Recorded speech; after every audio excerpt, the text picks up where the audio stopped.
it occurred to me that this is significant, that it's orange and I've got my orange neckerchief on. This is a neckerchief, yeah, or kind of a cravat. It's a thing that I'm wearing around my neck. But this is Wear Orange Day. And if you don't know about this, 10 years ago, and less than a week after performing at President Obama's second inauguration, the daughter of, Cleopatra Crowley and Nate Pendleton, they were the parents of Hadia Pendleton. They're the co-founders of the Hadia's Foundation, which is a 501c3. And they started Project Orange Tree to honor their daughter, Hadia. Hadia was shot and killed 10 years ago. And let's say I'm reading a letter that they sent me. We've also been filled with hope. Year after year, people across the country have come together to honor her, Hadia Pendleton, and the hundreds of people killed or wounded by gun violence in the United States every single day. Today would have been Hadia's 26th birthday.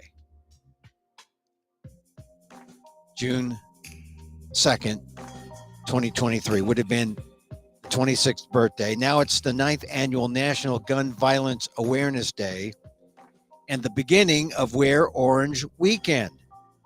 To honor Hadia and everyone affected by the gun violence crisis, please join our family by wearing orange today and all weekend long. Then post your photo on social media with hashtag Wear Orange. So we're wearing orange today, or I am. You know, it just seems to me that all the colors are taken up. You know, like there's people who wear yellow and red, and let's see what else. What's his name? Bono likes to wear red. Red means something. The pink for breast cancer. Now orange. This is National Gun Violence Awareness Day, the 9th annual. And we're remembering Hadia Pendleton. The National Gun Violence folks, they say that, well, now that this is an older release. They put out an historical release based on 2015. No, this is new. They say 120 lives are cut short each day. Hundreds wounded by gun violence every day.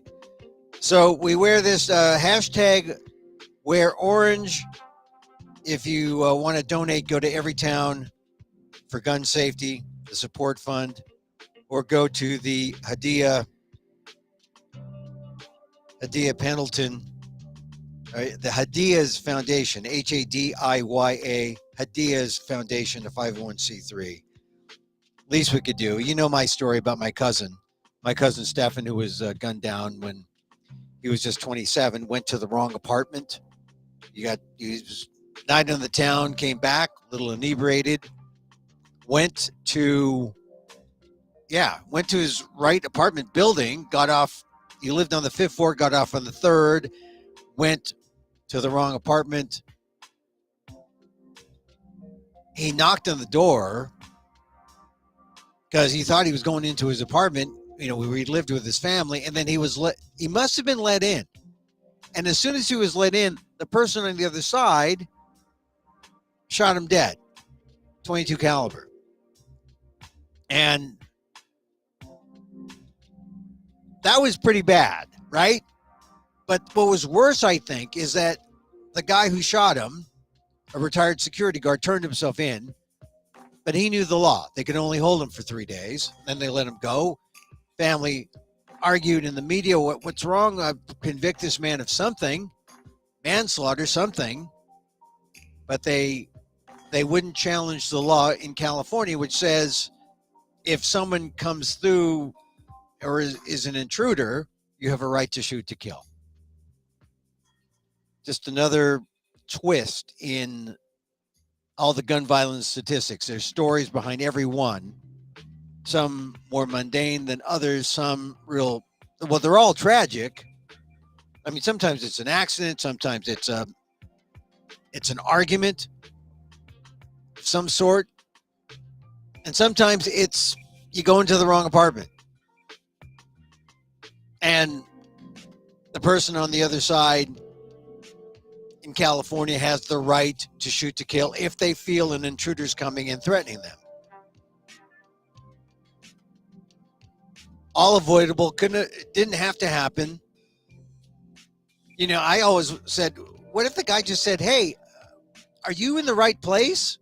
Because you should go if you're not in the right place. But they weren't thinking about that.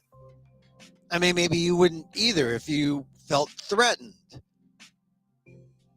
But he died with a 22. My cousin. Anyway, so we this is Wear Orange Day, part of Wear Orange Weekend, National Gun Awareness Weekend. Wear your orange. Hashtag Wear Orange. Put it in social media. Hey, it's Emil Guillermo, Emil Amok to you. Welcome to our program. This is my Takeout, Emil Amok's Takeout, my takes on all things considerable. We're here Monday through Friday, 2 p.m. Pacific, live. And on today's show, we are, we're going to talk about the news, of course, but I thought I'd just start off talking about Wear Orange Day.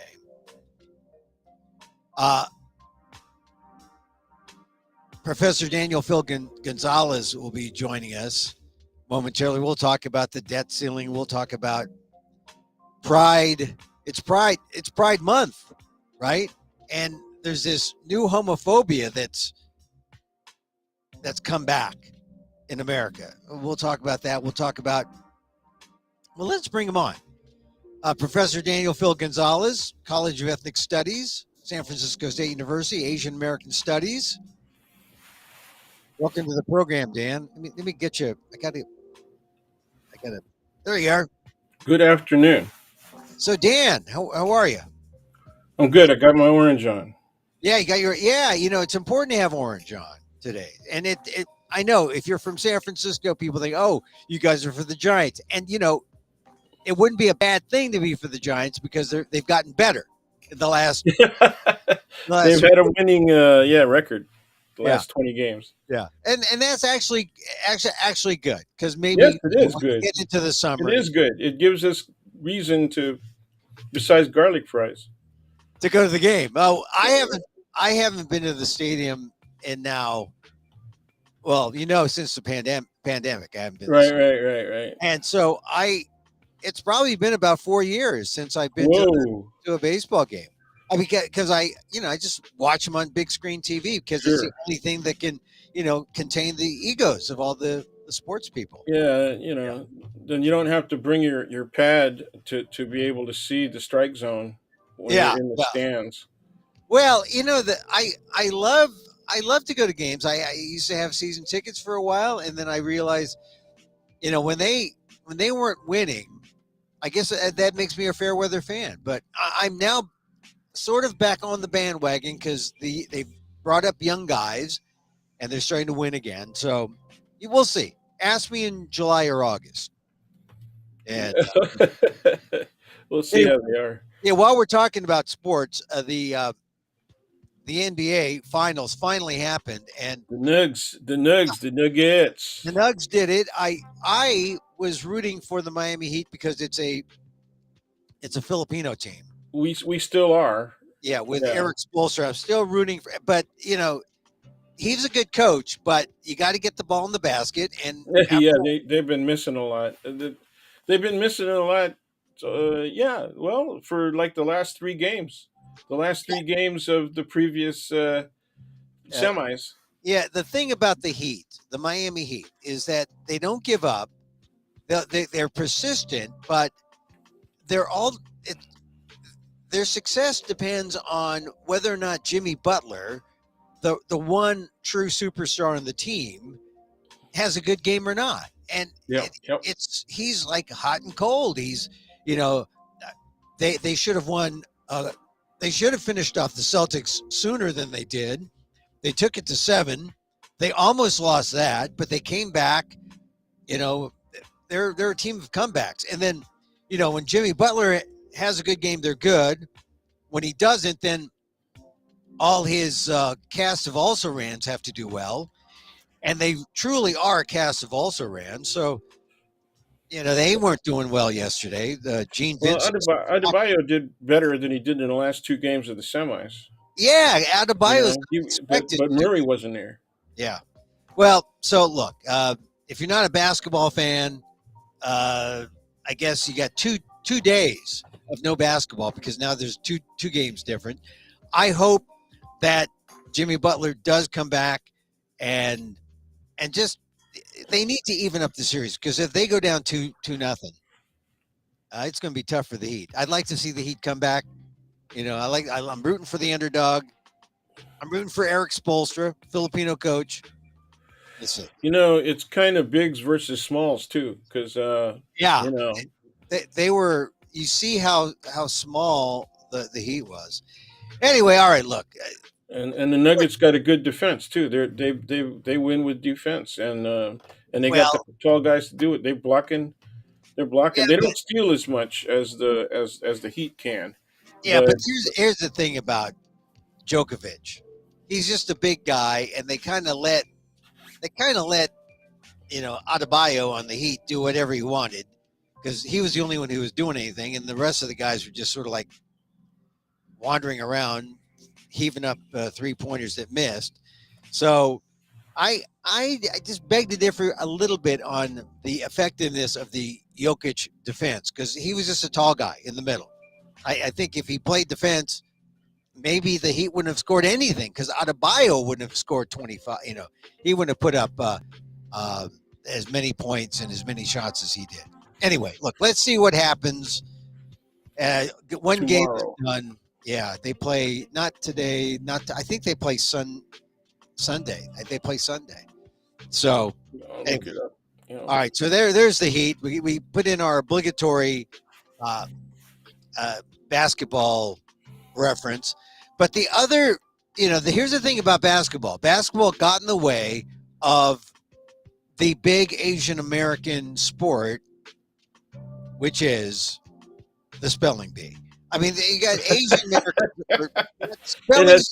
It has become such. And this kid won.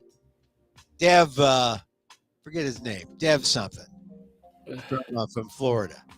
Dev the spelling bee.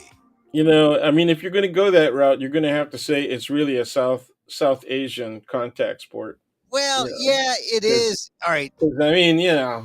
Let's take a look at the winners over the past 20 years, right? All right. I agree. It's probably more a sport for specifically South Asians, but we shall. Yeah, the places where the South Asians are not necessarily guaranteed to get into the nationals are places on the West Coast. So LA, San Francisco, Seattle, right? They get a lot of competition from Chinese Americans, Korean Americans, Japanese Americans. But look, this is our thing. And since, this show, I call it the micro talk show of the AAPI and the AAXs, X, put in your ethnicity, Asian American. We shouldn't leave out Hawaii either. Right. And the ALLs, all the rest of you, because I don't discriminate. But this is a big deal every time the spelling bee comes up. And I feel bad because I was watching the Filipino basketball coach in the NBA Finals, and that kind of distracted me from the spelling bee. So I'm trying to make up for it by lauding Dev Shaw from Florida. He won. Apparently, he showed some persistence. He has competed before and didn't do as well. He went all the way this time, just an 8th grader from Largo, Florida. He wins Now, how much he wins? $50,000. He wins the 95th National B, and of course, the winning I word. have never seen that word before. Had you? Well, the winning word is psammophile, and I thought when I first heard psammophile, I thought, oh, a person who loves the son of Sam, the person who loves anyone named. Okay. I'm a Samophile. I'm a Francophile. I'm a right. A Louisphile would be someone who loves studying King Louis. A Samophile. Now, I have to admit I'd never heard of the word Samophile. I guess if you're a Samophile, you would be a Samo. You could be a Samophiliac too. I guess where you're so much of a Samophile, you might die. No, Samophile. I would think. There used to be these games where they give you a word and you have to make up some weird definition. I would think Samophile is someone file, like a bibliophile, lover of books, right? Yeah. A flipophile, lover of Filipinos. You're gonna get in trouble for that right away. Flipophile. A That Samophile. flip was a racist term according to many people who have Yeah, but we're taking definitions it back. online. We're You know, taking it it's back. a racist term developed by racists. Yeah, Okay, but Dan, too lazy. we're Yeah. taking it back. We're reclaiming it, just like the N word, the F We word. we did that. We did that in the '50s. We reclaimed it. I know. So don't we? We have to give it back up. Yeah, You see, like a a time friend of limit. mine whose surfboard I used to borrow on Yeah, occasion, Virgil Chavez, a yeah. veteran of the Vietnam War and a So Navy guy, he actually river saw rat, you with a real surfboard. hero. He had this, in those days there were huge boards, right? We're talking 7 foot boards. Some people had 8 foot boards. He had a huge board, Mm. and right up by the nose of the board, he had flip in Flip, big black letters, right?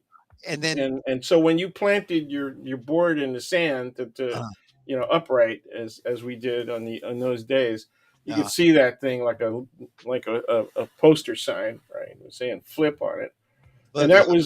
that was our version of black. Taking it back.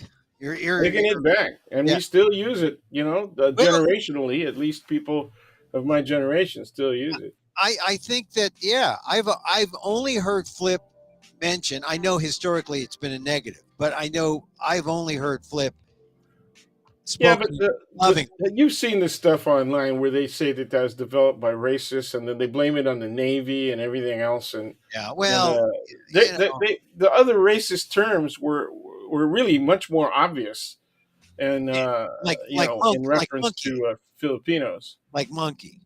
Well, that's really old age. That's freaking our parents, generation. Right. Our People who parents are were called came in, yeah, everybody's grandparents or great grandparents. People who came in after 1898 yeah. and all the way up until I would say post World War II, 1945, were victims of the reference monkey. Yeah. But they had a lot of other terms too. But monkey was a big one. In the old dictionaries pre World War II, Mhm. the N word. That was Filipino. Yes, That was used N word. Filipinos were included under noun two, Right. because noun two said members of any of the darker races, and they listed Hindus Yeah. and Filipinos as examples. Right. So I used to use that in class all the time to kind of wake up the non-racially minded students Mm. that we too were N-worders. Yeah. Well, that's the thing. And from the Filipino American War, they called the Filipinos the N word when Yep. when the U.S. military went to the Philippines. Also called us goo-goos. Goose, yeah. So look, the thing is, when I say flip, I think I think Filipinos have a right to claim the word if they choose. I think Yep. that is our right. Yeah, but we pay the price for that, Well, because other people of our ethnic background yeah, want to be culturally nationalistic, and they claim because of their true Philippine heritage. In other words, they were born in the Philippines, Mhm. uh, and they see us as it gives them another opportunity to dismiss us as being less than Filipino. Well, that's why we're Filipino American. I mean, this is the thing. That in and of itself is enough for them to dismiss us. Right. Well, that's their choice. I mean, Well, I call it quasi racism. It well, makes them feel powerful, and it makes them feel capable of excluding us it as real members of the community. it is a way of racism, and I have felt this often. I mean, we're the same generation. We're born here, native born Filipino Americans, and this is actually a thing that divides a lot of Asian Americans. Yeah, Between we're not foreign alone, born, and yeah, yeah, foreign born, native born. I mean, sure, there's that divide. But I guess I haven't really felt it as acutely as you have among Filipinos, because you're in the field there talking about it, amongst sure, academics, and amongst academics not just here in the U.S. but in the Philippines. yep, And so you're going to see certain things. I talk about Asian Americans, and what I find is that you know I'll talk about as broadly as a group, and then the Filipinos would say, "That's not us. We're not Asian American." Right? that's true. You'll see that a That's lot. true. That's also a form of cultural nationalism. We are exclusively something entirely different from all Right. those other groups.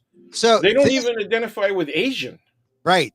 Well, I mean, You if you know, look at that Pew research thing that came out last month, it shows how complicated it is, because Asian Americans call each other all sorts of different names. Sometimes amongst ourselves, we're by our ethnicity. Filipinos prefer, in fact, calling calling each other by ethnicity. Very rarely do they say. Sometimes they'll say Filipino American. Very rarely will they say Asian American. And I think this is one of the things that prevents a real sense of Asian American unity. The fact that we're trying to corral all of us in one thing, and we're not all one thing. It's a very, very, uh, the umbrella that under which we stand is not so broad. And some of us would rather be outside, well, I origin. remember. I remember when East Asians that I thought were fairly educated and reasonable or rational people questioned whether South Asians were Asian. Oh, yeah. Well, Because they were so dark. I mean, well, they had a color line. yeah.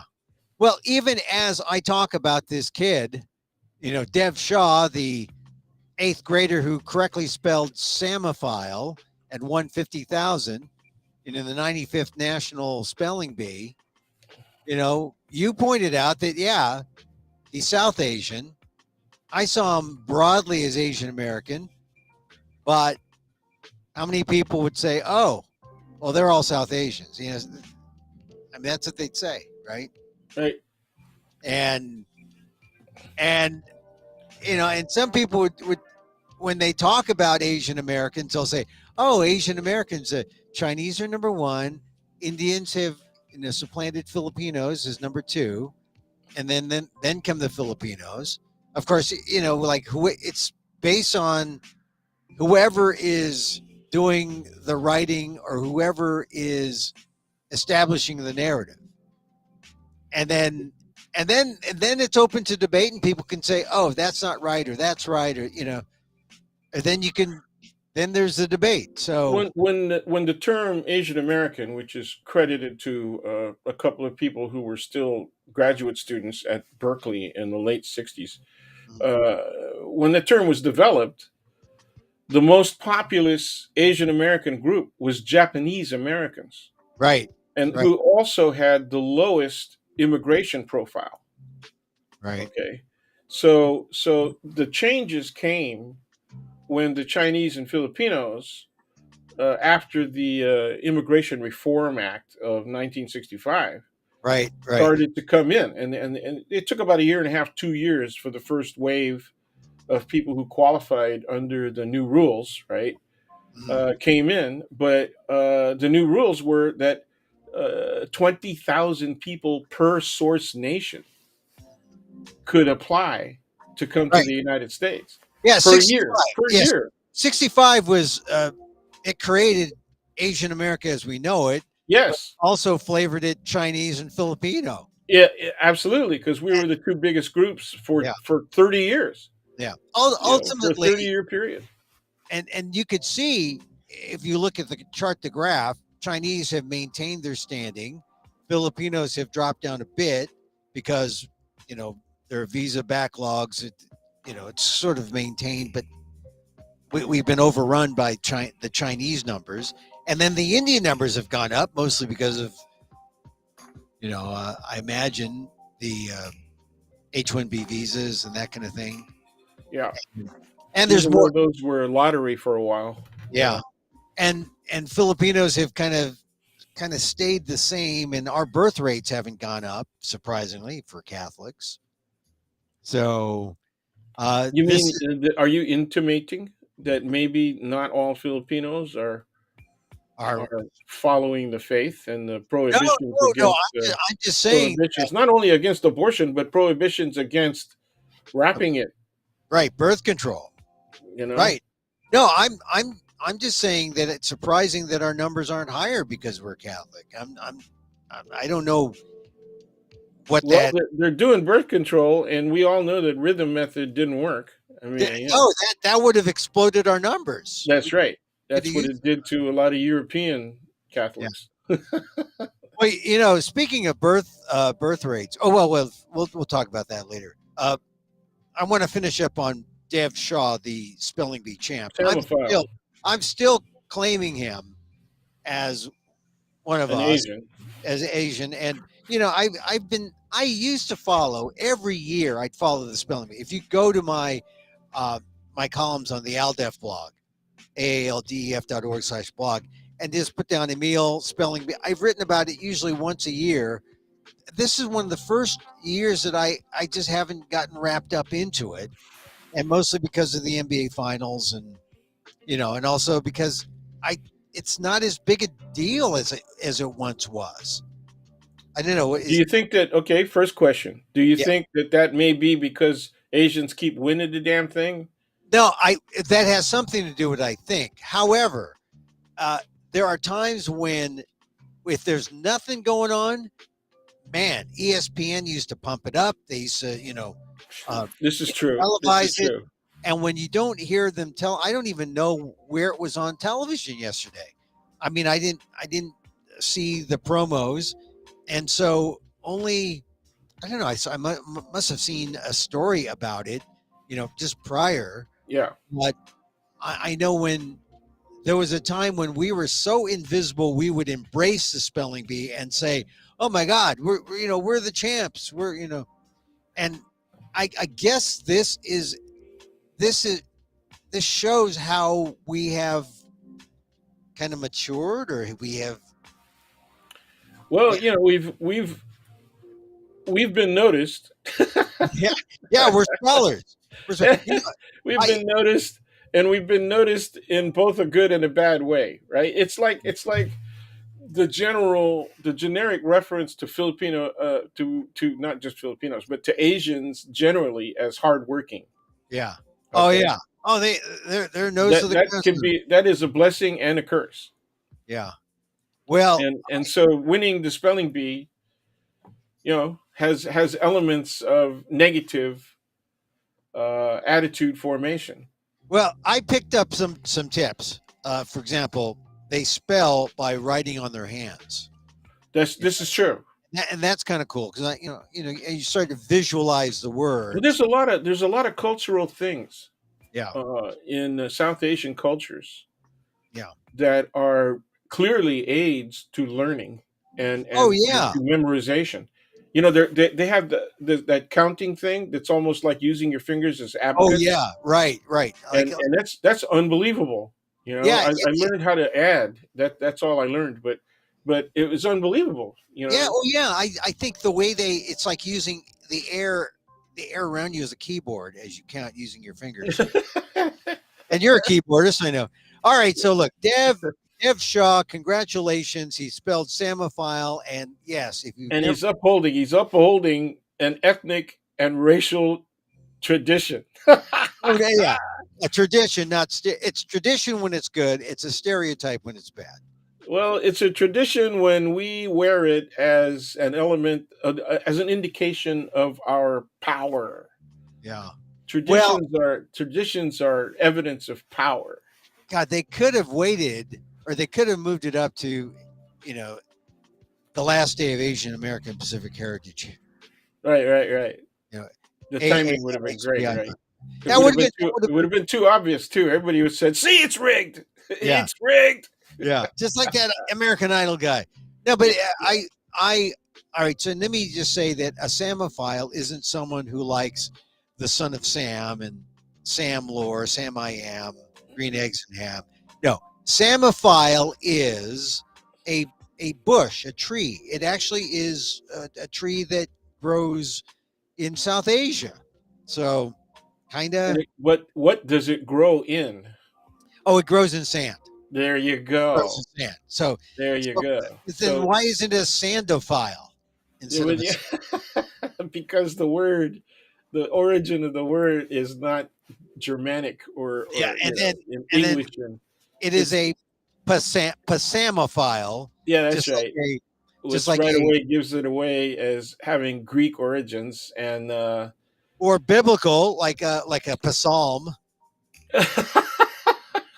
God, you are so sick and twisted, man. You're Well, yeah, starting to commit. You're committing historian venal sin. I mean, they these are call little it venal sins you're committing in they the call, name of with the purpose of humor. But yeah. Well, it's intended a to whole lot of people ain't going to get it, my friend. pointing to a a consistency in the language, certain words like a psalm, Yeah, yeah, yeah. the psalm of which is really just a song. A How about psalm, psychopath? Psychopath. psych, Which psych, a pus psycho, a the psycho. I always say psycho. That was one of my favorite Alfred Hitchcock movies, Psycho. right. Yep. You didn't see Psycho with uh, Janet League? Janet Lee. Yeah. Janet League. No, Yeah. it's a Lee. That's a Lee. Leigh. That's Lee, That's not right. Janet League. Yeah. Or you could say leaf if you Leaf. wanted to, Oh, like, that could be a leaf too. be Yeah, consistent with laugh, yeah. and And golf, yeah, golf, yeah. golf, and golf. That's oh yeah. Oh yeah. And then Okay, and now then these kind of jokes work better on the page because then oh, he's spelling. no, Uh, you could do, yeah, but they work as pronunciation jokes too, though. oh yeah, yeah, You can work them as pronunciation jokes, and Filipinos, Japanese, you can do all kinds of inside jokes that yeah. have to do with mispronunciation, right? And Oh yeah, yeah. Oh so yeah. Oh yeah. Well, this is the thing. I thought maybe this guy knew Samophile because it was a kind of it has South Asian origins and South right, Asia. right. Oh, these guys, That would be carrying it way out there. I they're mean, really kind of like culturally leaning yeah, to. but he didn't pick the word. I mean, they picked the word, right? The That's true, word but comes up. they had to populate those words in the pile so that they pick them out at Right, random. right. So anyway, all right. Well, congratulations to Dev Shaw. Yeah. Did you ever win even a regional spelling bee when you were growing up? I intentionally blew it. Ah, intentionally blew it. That's Yeah, I intentionally blew it. I was winning, and I was gonna. Everybody assumed I was gonna take the school honors into the archdiocese and all that. But yeah, because you know how to one of my spell this. friends said, "Aren't you tired of being their trick doggy? Oh man, he You got know, you're that. just all you're doing is satisfying their fucking stereotype of us, and you're just, you're playing right into it, man. Pretty soon you're going to be learning how to do the soft shoe and say I don't yes know, Dan. ma'am and I no think you tea. gave in. I think someone and was so trying. and so I had a moment of cultural nationalism. I was standing up, Now, and someone so I blew the word, and everybody knew I blew it. I mean, they all looked at me. Boy, the nuns were looking at me nasty. how My did my Dan lay look? teacher Okay, was looking at me nasty. Yeah, it was bad. Dan Gonzales spells Psalm SAL Yeah, yeah, silent yeah. M. It was a two synonym, two syllable word, but yeah, I can't remember what it was. But it Well, was something pretty easy. It all was right. something pretty obviously easy. But I anyway, moving on. I won. I Oh, won. you where? I won a fourth grade spelling bee, and then Uh, everyone thought that, oh, well, Emil definitely will win the math bee. It's it's illogical. And then I was out in the first one in the math bee. Math bee. Now this is I read this about Dev Shaw, the winner. He likes to solve math problems for fun. yeah, Yeah, that I mean that's there's a a really point. Isn't there's a point in many of our lives where it is fun. You know. fun. Well, oh, Emil talks on the web for fun. Nah, See, I mean, I'm talking about math. I was oh, just math. talking about the math. Oh, math is not And fun. where it's fun, and then all of a sudden it's not fun. No, When you math, start to get to the protracted problem solving that you Dan. run into in solid geometry. Yeah. Well, look, math is only And, fun if you get it right. And well, so it's a lot of work. I didn't like it. I didn't like doing all that work. It was easier for me to write good essays than it show was your to work. do Show your long work. problem. Yeah, Show your work. I that mean, was it. as soon Anyway, as, okay, we have gone far afield now. all right. So Yeah, all right. Let me ask. All right. All right. So I wanted to keep this a short show too, but we okay. should. I want to ask a couple things. Um, the first thing is, why are we seeing this swing? I mean, because we're in Pride Month. I talked about this yesterday a little bit, and have we ever seen a time when everything, that LGBTQ, have we ever seen a moment where LGBTQ was threatened more, say, the last 10 years? I mean, every time we think that, oh, things are normal. There's same-sex marriage. There's um, it seems like there's gays who are elected officials. There's gays who are in highly visible positions. You think, oh, we've normalized this thing that really, American society has discriminated against gays historically in these horrible ways. You go back to Stonewall, and when I went to New York in February, that was one of the things that I was just walking in the neighborhood, and there was is this. It's a monument to Mhm. Stonewall, and you see the pictures that are up there, and you go to the space, and it really is a kind of a sacred civil rights place. So I'm just I'm just astonished at how today, 2023, we have such open expression, anti-LGBTQ, anti-gay, just outright homophobic attitudes expressed. I just find it amazing that we could seem like we've come so far, and now we are like we're fighting the impulse of society to swing back the other way.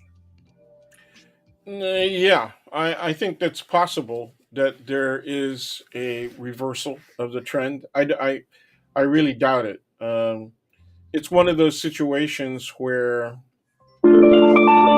it's like the gender issue. Oh, thank you for that. That was Yeah, really quick arpeggio. yeah. It It's like was two. It was a two-handed arpeggio too. There was both that hands were was involved. that was an angel playing from a psalm Okay, or a peace psalm. okay. All right, so Anyway, where were we? Okay, what were we are we talking about? going back? Are we swinging back? Swinging, yeah, no, I think we are swinging back, but I think we won't swing past the midpoint. What what it, what I we're hope you're right. seeing is we're seeing the same people whose racial, ethnic bigotry, Mhm. right? is now being openly expressed and encouraging people to actually be violent in their expression, right? And acting out their expressions in violent manner. And I'm not talking about just shooting people or stabbing people. I'm saying being vocally aggressive, verbally Yeah. aggressive, Yeah. Well, and being aggressive on social media, yeah. right? You can't tell me that those things aren't linked, right? If you talk to any psychologist worth their salt, they'll tell you that there's a link. Yeah. It was. I remember when the right wing psychologist said that there's no relationship between rape and porn, Mhm. right? That people weren't who were immersed in pornography, there's no connection between that and being a rapist. I thought, wow, that's stupid. When you understand rape as an expression of power, right, and control, then obviously there's a relationship between that and the fantasies presented by porn, right? Yeah. And so I always thought those kinds of positions were really silly. Well, the people who are willing to act out in any of those manners, short of actual physical violence, killing violence, right, Mhm. have been there all this time, dude. Yeah. Well, yeah. And, They've been a little latent. That's all. well, I think, yeah, latent, just like they would say, oh, one's latent homosexuality in the 50s. They talked about that. Yeah. But I would say, I've talked in previous shows this week about just this phenomenon of succession.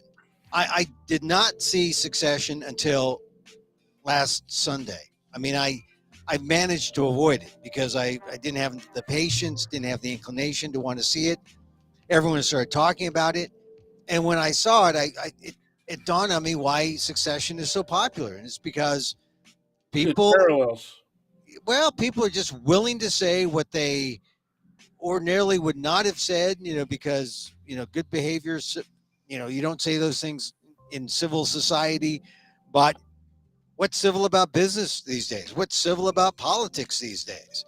And out it Well, comes, and business, so shameless. capitalism obviously allows for abuse, right? It allows for abusive power behavior. Mm, Okay. yeah, Uh, the question is, what are the uh, typical, if not normal, ways that those abuses are averted or prevented? Okay. And so we think, okay, there's going to be ethics, norms, and mm, then sometimes policies and laws, right? yeah, We are at a time now where money means more than either ethics or norms. yeah, Okay. yeah, And so then the question is, how effective are the policies and laws? And yeah, those also have been reversed in many ways, and not the least of which are the federal courts and state courts.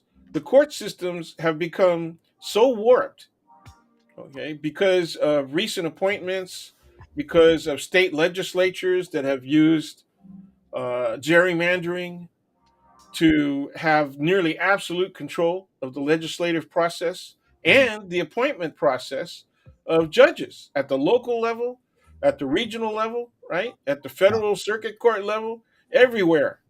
And so now we have a Supreme Court that is essentially a 6-3 court, right? That, I mm, mean, they went 5-4. Kavanaugh, differed with the conservative majority, including the radicalized Justice Thomas, who yeah, should be. I mean, we should be talking about him all the time. We should be yeah. saying this guy should be removed from the court.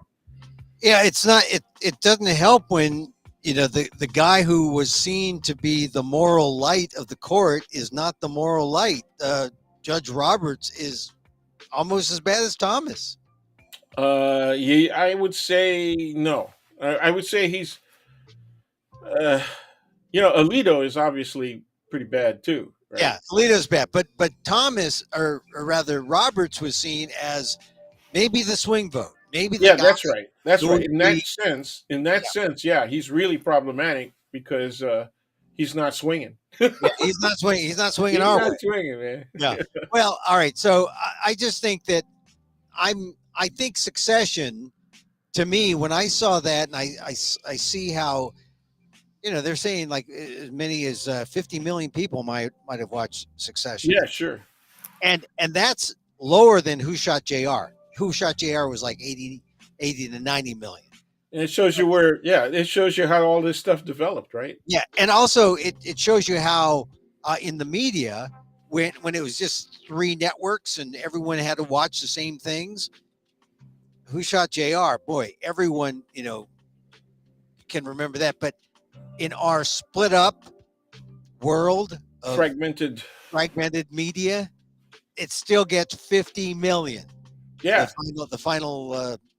The finale of Well, Succession. it parallels what people see in real life. It parallels exactly the Murdoch family, right?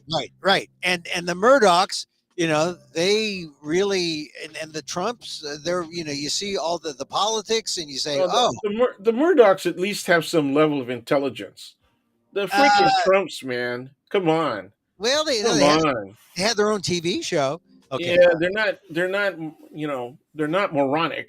I mean, yeah, one of them is, yeah, but but no, I get you. The Murdochs showed a little bit of business acumen. The Trumps, well, we don't know. They've got these documents. All right, look, let's as long as since I mentioned Trump here, let's talk about the documents case, because there's this tape that indicates that Trump, uh, you know, that he knew yeah, that that he knew, he was out of office. He was holding documents, or at least he was asserting himself as though he was holding documents, and he was saying, "I have here stuff that shows that Milley wanted to go to war, right, right. I with mean, he's got top secret Iran." information that would show military secrets, that shows a mishandling of classified top secret information, which, regardless of whether you knew or didn't know, just the mishandling is inappropriate, is criminal. But Uh, he asserts himself by saying, "I'd love to show this to you, but I got to withhold it yeah. because it's I don't have the ability, and I'm not in office anymore, Right. So so he I knows. can't I can't declassify these." Yeah. So he knows Yes, that there's something, there's some secret. it's a demonstration of intent, and Yeah. it's backed up. Intent requires knowledge, and it's backed up by his former chief of staff's book. Yeah. So if, right, because they were all meeting in at the golf course to talk about, the what's his name? Uh, Millie. no, but Millie, but also it was for his chief of staff's, like I said, chief of staff's book. They were going to get together and try to help him and come up with something sexy, I guess. Yeah, who also has been subjected to uh, subpoena and Yeah. being called in front of grand jury. So, I think he's also going to be he's number one on my list for mm. guys who are going to flip, Oh yeah. Well, this because is he ain't going to want to spend time in jail for that fool. they're going to, the people who were rank and file following Trump, they'll flip, to use a term that we talked about earlier, Yeah. but not in the context of how we talked about it Yeah. earlier. But so now here's the thing, for the public who sees this, who gets the story, sees it reported, now they know, not only has Trump been indicted on these 35 counts in New York, but now here comes these indictments, these other federal indictments from the Mar-a-Lago documents case, maybe another case prosecuted by Jack Smith. They're coming, he may have, three cases of these really damning indictments, plus a fourth from, Fulton County, Georgia, and the voting irregularities. And yet, where's the call from people to say, I think I think this is it. He should go. This proves he is disqualified to seek office again. Yeah, without being legally or politically disqualified, you're saying that there would be enough of an uproar within the ranks of the Republican But there Party. should be. There should be if there was a moral bone, if there was any moral fiber, amongst Republicans, they would say, "Oh, we can't run this guy. You We can't." remember? You remember reading The Prince? That was another. They probably should ban The Prince too, huh? Machiavelli's book. Oh, the Prince. Yeah, yeah. I thought you Yeah, were talking about the but Petite but Prince, you know France. the entire moral of The Prince is there's only one thing that matters, and that's power. It's the only one thing that matters. So ethics, morals, law, all of that stuff is air. It means nothing. It's part of the environment in which we live, but it shouldn't control at all your actions. What your actions should be, what determines how you act, Mhm, right, is the acquisition and maintenance of power. That's it. Okay. And so you're seeing a purely Machiavellian situation in American society. And the best example of that is the Republican Party. yeah. They're stuck. I mean, these guys are caught in their own trap. They've so gerrymandered their home states that they can't afford to lose any portion of the constituents that we call the pro Trumpers. They Yeah. can't lose any fraction of that. And so they're stuck. They got to start another party. The Republican Party, as we know it, has to die, and a new party of. I mean, and that this transitions us to the debt ceiling talk because some Republicans voted with Democrats. They Yeah. saw the need to avert this crisis, this debt ceiling crisis, and they were the responsible ones, even though there Yeah. were. And there lies the hope for the Republican Party. Yeah. Yeah. Okay. So I want to see political scientists study where those people who voted in favor of this action, right, to lift the debt ceiling, right, Yeah. and to take a good look at their home circumstances, especially for the lower house Yeah. in their home states. I'm also going to do my own research into the Senate seats that are going to be open in 2024 Mhm. and in what states and how strong the possibility is that there are a multiplicity of candidates, right, running for the Republican candidate. Mhm. Same is true of the Democrats, but yeah. Uh, anyway, it would be very interesting to take a look at that because I'm concerned about not only retaking the House. I'm concerned that the Democrats hold the Senate and that they hold it with at least a majority of 50 plus two, right? You have, in order to get anything done, I mean, the lesson should be you got to have a clear mandate. One party has to have a clear mandate, That's right. and uh, you have to have the margins in both the Senate and the House. Otherwise, we are in this Yeah, crazy, this uh, cycle of yeah, of negative politics. yeah, It's, no, it's literally negative politics. It's and no literally. governance, right? No, there's Yeah, no there's no governance governance. There, because there, there's people that are playing games with issues that aren't even real. oh yeah, well, You this know, thing about the debt ceiling and about the Republicans' idea about how to solve the debt ceiling, you didn't really. Ideally, you would have had people come together and talk real policy, and if they talk real policy, they can change things, and they sure, can, they can approach it really substantively to that makes sense. But now the only way they could appeal is on this this circus level, this that's right. circus, That's right. you know, very highly politically charged, polarizing rhetoric. Because once you polarize, it separates things, and it's very easy to pick out the good guys and the bad guys because everything's polar, right? As opposed to if it's really a nuanced debate on politics, on policy, then you bring people together, and you know it's it's the opposite of the kind of polarizing talk and debate. It's trying to bring people together so we can come up with answers. But we're not there. We're not. We need stronger majorities. I guess we need some kind of cover so that the people who there's got to be a reason why people maintain their fringy status, and that's because they like the polarity. Polarity keeps them in power. It keeps the 30% of the Republican Party in check, voting for them, but we don't get anything done. And Well, it all comes down to whether or not the chaos, even though it's not chaos, is organizational, right? yeah, Supposedly, but when people say chaos, they mean chaos in a framework that is somewhat controllable.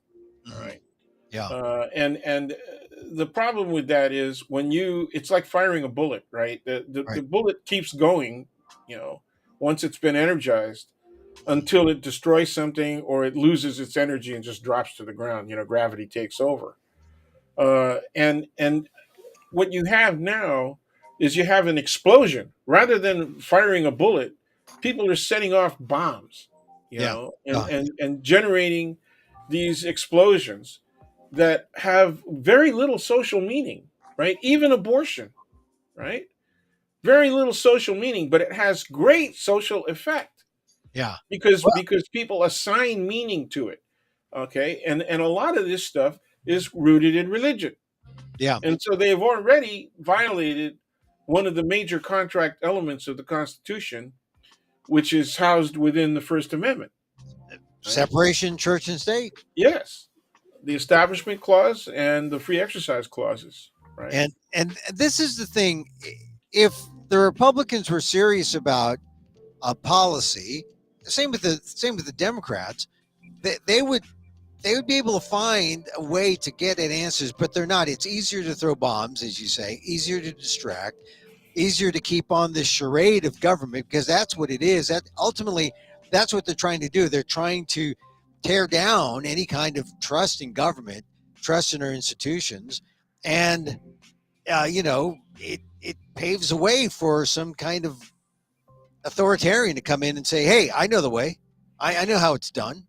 I can Yeah, get it, it it's done. it's you know I agree with you, I'll do it with executive power." I mean, that's what DeSantis is hinting at. yes, but once again, uh, even if we look at Machiavelli, people were looking at the one person kind of authoritarian situation, right? Because they were still, European societies and Asian societies were kingdoms and Yeah. empires, and so yeah, there's singular rule, right? There was a monarchical kind of situation. What Uh-huh. we have today is a uh, a much more, let's say, well distributed notion of authoritarianism. And so rather than it being focused, yes, it's focused on Trump, but what you're seeing now is a competition from people on the right to be Trumpier than Trump in Oh yeah. many instances, right? Yeah. Yeah. In many instances. And so this is a distribution of a particular kind of thinking and a particular kind of notion about how society should be. And Yeah. much of that is class and race based notion of American society. And the number one race based notion is this society was meant for white people. Yeah. Oh yeah. Yeah. Well, that. Let's move on to this one topic. I don't put it on the list here, but I'm getting my paper now. The paper boy or the distributors are like finally giving me my papers. So I get the New York Times.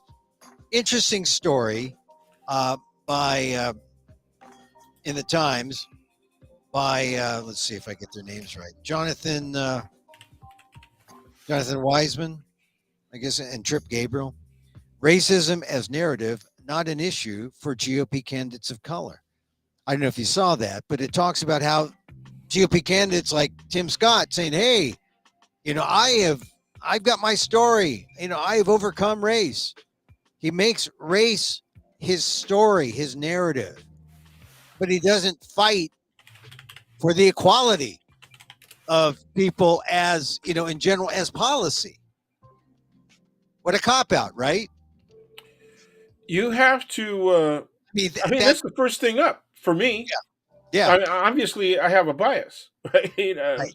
I was one of the founders of the first College of Ethnic Studies in the whole Right. freaking country. You know. Yeah. Well, look. Let me just read the nut graph here. It says such biographical details about you talking about their narrative are useful reminders of how far the GOP candidates of color have come to reach the, the pinnacle of national politics, a run for the presidency. But in bolstering their own bootstrap biographies with stories of discrimination, they have put forth views about race that at times appear at odds with their view of the country, often denying the existence of a system of racism in America while describing situations that sound just like it. So in other words, hey, I've overcome, and I don't really care about how you overcome. I've overcome. I'm the Republican person of color. Vote for me. I mean that's what it sounds like. That's the nut graph. It says behind the debate over structural racism, a codified program of segregation and subjugation that suppressed minority achievement long ago, and many scholars say has left people of color still struggling, is a secondary debate over the meaning of the stories politicians tell about themselves. And so this is how there's this when you see Tim Scott and you're a person of color, you say, oh, here's a black man, or you see Nikki Haley say, oh, here's an Asian woman, and they talk about their background, but they don't necessarily talk about if you are like them and share this view. Yeah, I'm black, I'm Asian, and I got mine, and that's it. They don't talk about trying to remedy it for everybody. Yeah, And so, it's kind of silly. It's really very silly. Okay, yeah, because one, they acknowledge that racism is a major factor in American society. mhm, They acknowledge it. What they don't acknowledge is how it affects all people of color. mhm, Okay, they don't acknowledge that at all. Okay, and then they say, look, if I could survive, how serious a problem is racism in each of our individual lives. So they dismiss it. yeah, It's really easy, and so for my own community, Filipino Americans, the people who vote, they dismiss it. They yeah. just simply say, This is that's about black people. That's this about is a maybe Filipino the thing. Mexicans, The, or somebody else. the Filipinos are just like that, right? Absolutely, not all of them, but I mean a large segment The of our one community. the ones who back Trump, definitely. Oh If you're yeah, if you're a person of color and you're backing Trump, that's how you're thinking. And so it paves the way for someone like Scott to say, "Hey, I'm black. I know there's racism. Look what I overcome. I can't solve it. I'm not going to solve it." well, with the Catholics though, and the hardcore evangelicals, right? There's the issue of abortion and contraception. They use that, and so a lot of Filipinos are single issue voters. Oh, yeah. So abortion carries the whole weight, and so they don't even have to consider, right, Oh, they don't consider race. Yeah. all the other elements, right? They just dismiss everything. It's that easy. It's that easy. Okay. See, and so this is how you get candidates like Scott, candidates like Haley, candidates like Ramaswamy, right? Ramaswamy is the Yeah. anti woke guy. Like Yeah. he doesn't understand. It's like he has like gone through a generation past civil rights into this new generation. I got mine. Didn't you get yours? Right? Yeah, and a lot of the South Asians that have this attitude really come out of immigrant families that came with a substantial load of money or Well, other resources. not just money, but other resources like Yes, education. yeah, They or at least they came over middle to upper middle class. They weren't like absolutely dirt poor. Maybe some, but yeah. they had education and they Well, if I mean, I think that the rise of the urban of the South Asians in the urban sector, mhm, right? We're nearly the same age. We're in the same age group, even though you're younger. yes, So you were still in San Francisco yeah, when the phenomenon of the South Asian movement into what we used to call flop houses, yeah, right? The below standard rental apartments and SROs, right? Hotels and Single room occupancy hotels the in the Patels bought them Tenderloin, and all, yeah, the and they Tenderloin became and the South millionaires. Market. Yeah, When I was in law school, I clerked, right, yeah, all 3 years, and many of my my representations of clients who were renters yeah. were against management companies that were covers for South Asian ownership, Oh yeah, yeah, and within a couple of years, they formed their own financial group, yeah. right? So like the Korean Americans who have the key, right? They The have a EEH. inside the family, Yeah, right? Yeah, arrangement of financing.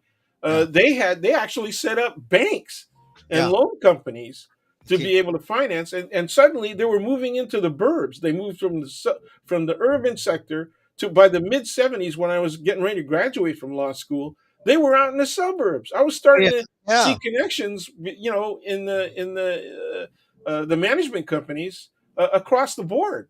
yeah. Well, look, some people have a knack for business, and uh, I mean, in the succession kind of way, sort of. Peter Bacho used to say the problem with you and I, and he was referring to myself and himself. He said the reason we ain't got money is because we got there's good Chinese blood and there's bad Chinese blood, No, well, no. Look, and we got to no money Chinese blood. no. This is the thing. I was listening to a guy do an interview about work, and he said that people are having a different idea of careers, and he said, you don't. It's not about climbing. It's not about climbing the ladder. And certainly not climbing someone else's ladder. It's about really digging in and finding out what you're about. And what we're about was not about, I mean, like when I went to Harvard, it was not about, like my friend, I remember this conversation. I was standing on the steps of the library. My friend said, Emil, I think you ought to go to business school. And here I am, son of a fry cook, going to business school. I mean, I didn't see it, right? That's not my thing. I mean, I thought, oh, well, I've got to tell my story. I got to learn about the history of the Philippines. I got to, those are the things that were of interest to me. So, in keeping with this guy who's written this book about work and careers, he said, it's not about climbing the ladder. It's about digging and digging, finding, this is the key to finding meaningful work, right? So, what did we do? We didn't, like Peter Bacho. We may have the bad Chinese blood, but we found meaningful work for us. Sure. We dug in, and you're who you are. I'm who I am. Peter is what he is, and it's not because we don't like money, but we found out what was important to us, and now a new generation is doing that. Yes. A Yes. new And gener- I and mean, they're actually forced to, by the circumstances that have been brought upon us all by people have let capitalism get out of hand, where ah, where where all of the, virtually the big part of the profit system is going upwards to the top 5, or even oh 2%. yeah. It's only that inequality is enough to turn people off to capitalism. And when you see that, oh, you find out where you are. If you're fairly successful, you're not in the 1%, but if you're in the top 10 to 20%, that's still significant over where most of the people are. And And that's true. and, And you don't my, feel my wealthy. older son was shocked when he was brought to the realization that our dual income, my wife and I dual income, Yeah. put us in that upper bracket. Yeah. You I mean, know, it's like you don't and feel wealthy, but compared to where we're you're not not wealthy. wealthy. We're not wealthy at Yeah, all. But we're in at least the top 30%, if not the top 25%. And he was exactly. shocked. He was shocked by that. Exactly. And who and how did that happen? It's because of the CEO pay. It's because of Yes, who gets to benefit from things like that's AI, right. who gets to benefit from Nvidia shares, and you know I Uh, read something yesterday. Owning real estate. Yeah. Oh, yeah. and Or only if you have the ability to, right? Because if yeah, you barred from, if you didn't have the capital to buy it, or if you were sure, barred from using any kind of leverage to get real estate. large shares of energy companies. I mean, it's really minerals.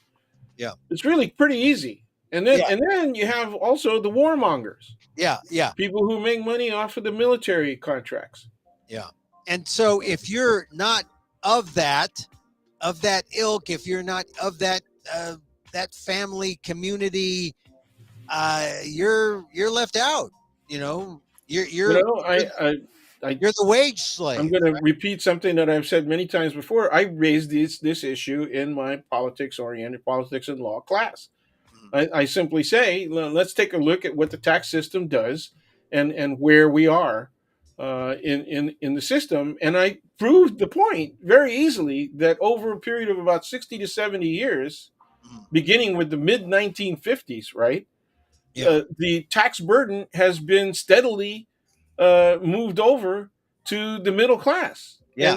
and the upper elements of the working class. So the lower middle class, if you will. Right. And And that's where this, and people, I say, okay, so how do these people, in the upper 30%, how are many of them able to save money on taxes? yeah. And I talk about the different tax outs, right? Right. And then I talk about, well, there's such things as double depreciating value. You can use that if you own real estate or if Right. you own commercial properties. And I said, so what happens to you if you don't own a lot of real estate or commercial property? You're not a landlord, right? Right. You're running rental properties. Those are some of the biggest ways to make money, and make money with a lower tax Yeah. burden. Yeah. The tax laws are so geared to protecting the wealthy, and then you look at this crisis that we averted with the debt ceiling, and you see, well, how did we get to $31 trillion in debt? Well, you look at all the tax. 2017.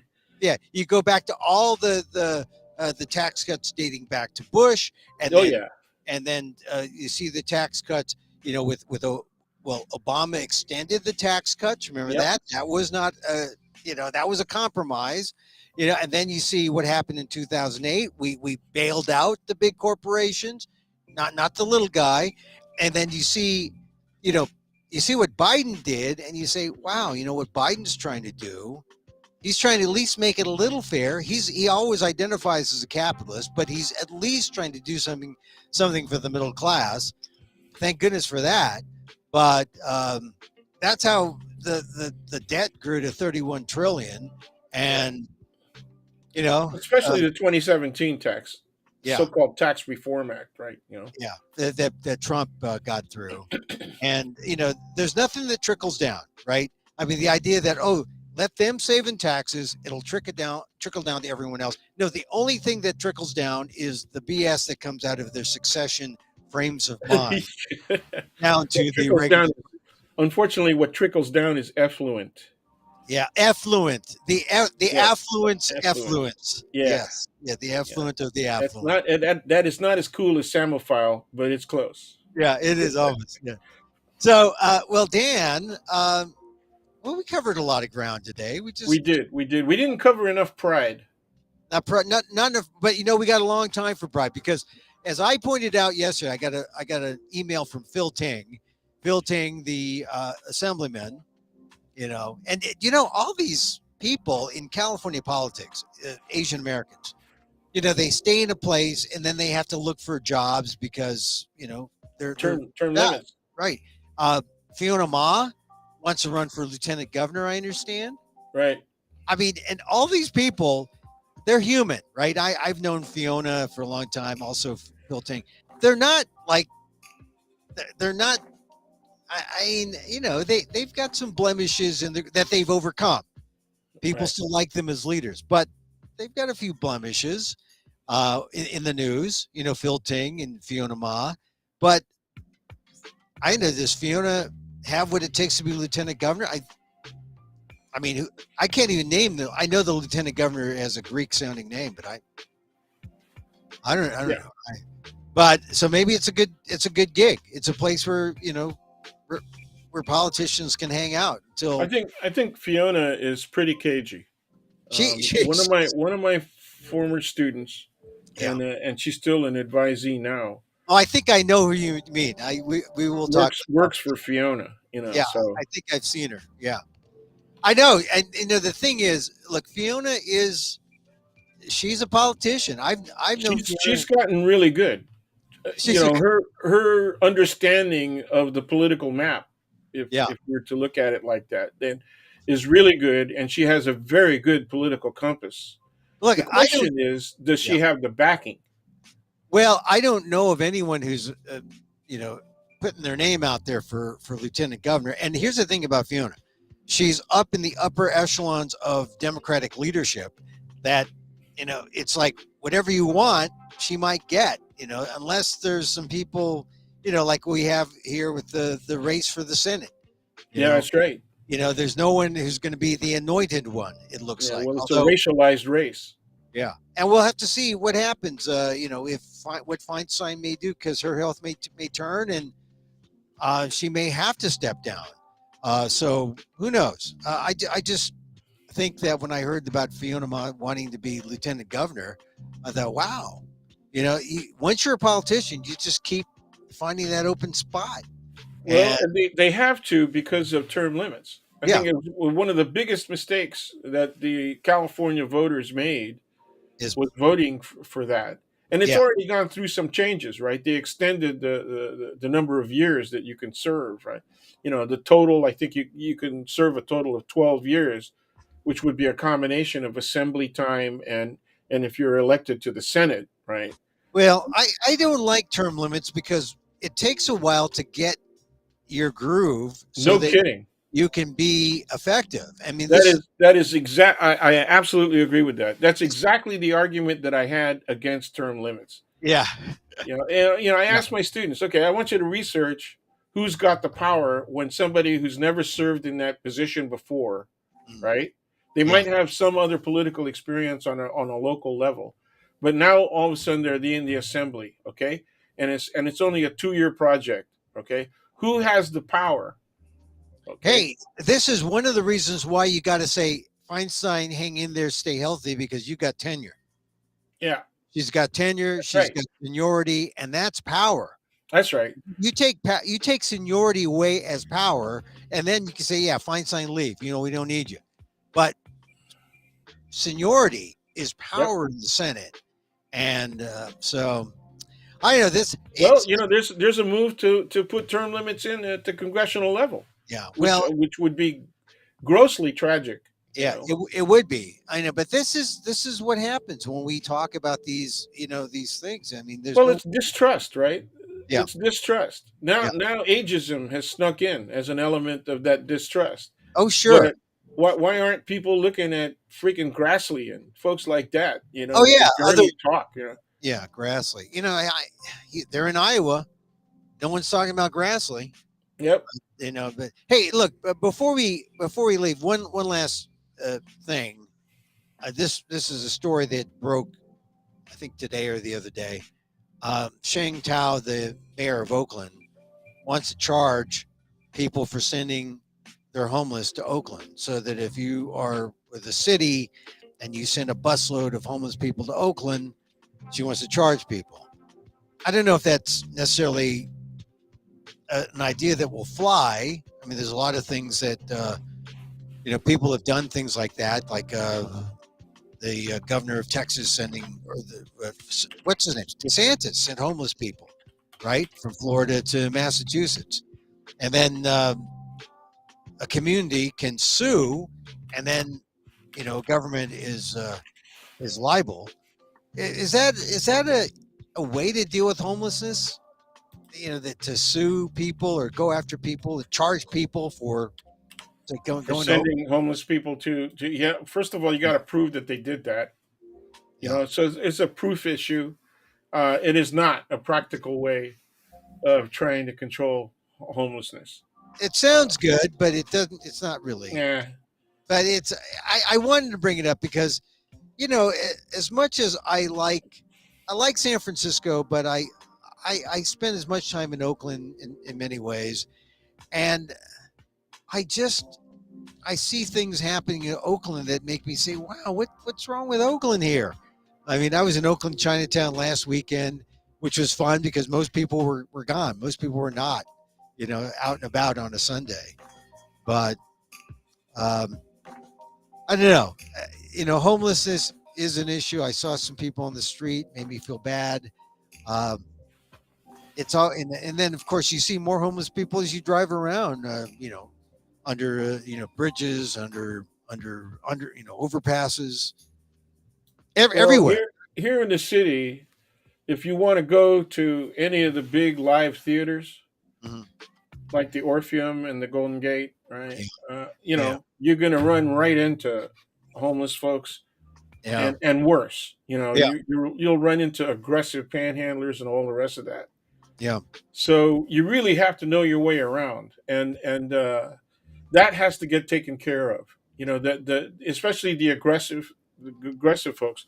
But San Francisco's got a bad case of the NIMBYs. yeah. Nobody wants cheap, affordable housing, especially for homeless or formerly homeless people in their neighborhoods. Well, just think if they allowed that and people would, rising tide lifts all boats, as they say, right? It's still San Francisco. They're not making any more of it. So you put an affordable housing thing in a wealthy neighborhood, maybe temporarily your housing prices go down, but they go back up ultimately. And it goes back up for the affordable people too. The affordable people suddenly got to have some equity and they've got a break. And they, Well, that's what happened. That's what happened to the owning population in the east side of the Mission District. yeah, the east All side. the way over to Potrero Hill, right? Oh yeah, yeah, definitely. I mean, you look at, places south of or east of Bryant, east of, Yeah, right. That used to like, be the cheap seats. yeah. I mean, that area, the flats of Potrero Hill, you Yeah, know, all the way up to the freeway, right? yeah, All the way up to 8101, right up there. yeah. You go to 24th Street, St. Yep, Francis Candy Store. You know, sure. it's You know your area. You know that area yeah, really I well. know that area. I know that area. Yeah, we used to play those guys. Those guys from St. Peter's. Oh yeah, They, so St. Peter's. I say, yeah, Saint one of those saints. yeah. And it's there actually is a through route. Past the freeway, all the way up to like the state streets, right? Oh, so, Rhode oh Island, yeah, and like well, yeah, yeah. Well, you know, from I there, think 22nd. yeah, up to It Trail. goes past 101, and you could go on that all the way over to freaking Third Street. Yeah, yeah. You know, Boy, I haven't been there in a while. I used to live up there on Potrero Hill for a little bit, and that's how I know the St. Francis Candy Store. yeah. And then Now like 16th and 18th streets, yeah, especially on the hill, right? There's freaking one star Michelin restaurants and stuff oh there. yeah, It's kind of yeah. crazy, man. That's where you You find know, them. Well, yeah. because they can't afford Valencia Street anymore, so they got to find other. Yeah. Well, chez Maman, Yeah. it has a place on each of those, Oh so they're yeah. doing okay. Yeah. They're All doing. I right. have an in with that. One of the assistant chefs, the line chefs, is a friend of mine. So Oh well. yeah, I don't work those. I don't abuse it. Let me put it that way. Okay. All right. Bring me over for vegan food though. Right? All right.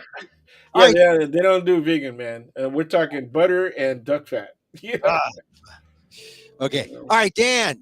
That's it for us today. I'll talk to you on the other Yeah, side. real pleasure this time. All right. One thing we didn't mention: Yeah. Chinese gas station owner in South Carolina shoots a 14-year-old kid in the back and kills him. Oh wow. All right. We'll talk about that Next time, next time. I didn't. yeah. Yeah. I'll So talk. the question that I raised is one that I've raised with you before, Mm, and that is, if we're going to look at anti-Asian violence, mhm.